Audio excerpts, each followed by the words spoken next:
Hello అండి అందరికీ. ఎలా ఉన్నారు అందరూ? ఇది ఇక్కడ సెటప్ ఏంటంటే హస్బెండ్‌కి సర్ప్రైజ్ చేస్తున్నాను. హ్యాపీ యానివర్సరీ అని. ఫస్ట్ యానివర్సరీ అందుకే ఇంత లుక్. టుడే మార్నింగ్ లుక్ వచ్చేసి ఇది. బ్లాక్ డ్రెస్‌తో టెంపుల్‌కెళ్ళి పార్క్‌లో ఇలా చిన్న ఫోటోషూట్‌లా చేసుకున్నాము. ఇంటి దగ్గర ఉంటే రెస్టారెంట్‌కో, రిసార్ట్‌కి వెళ్దాం. బట్ అవ్వదు కదా ఇక్కడ. ఆర్మీ క్వార్టర్‌లో డ్యూటీలో. ఈరోజు కూడా డ్యూటీయే, హాఫ్ డే తీసుకొని వచ్చారు. అందుకే మధ్యాహ్నం ఇలా ఎండలో చెట్లంట పుట్లంట తిరుగుతున్నాయి. తన యానివర్సరీకి తనే డెకరేట్ చేసుకుంటున్నారు. బెలూన్స్ తను ఇస్తే నేను ట్యాగ్ చేసి ఆ రూమ్‌లో పడేస్తున్నాను. చాలా బాగా బంధించాం బెలూన్స్‌ని. ఇలా అయింది. మా యానివర్సరీ లుక్ ఇలా వచ్చింది. Last decoration look. తర్వాత cake and my look.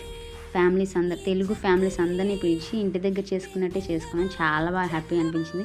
Next video photos, cake cutting అయిపోగానే డ్యాన్స్ ఇరగదీస్తాం తెలుగు వాళ్ళందరం మాస్ బీట్లు వేసుకుని. చాలా నచ్చింది నాకు. అండ్ నెక్స్ట్ వీడియోలో మా ఆర్మీ క్వార్టర్ ఇల్లు ఎలా ఉందో చూపిస్తాను. Do follow, subscribe, like, share. This is final look. Bye.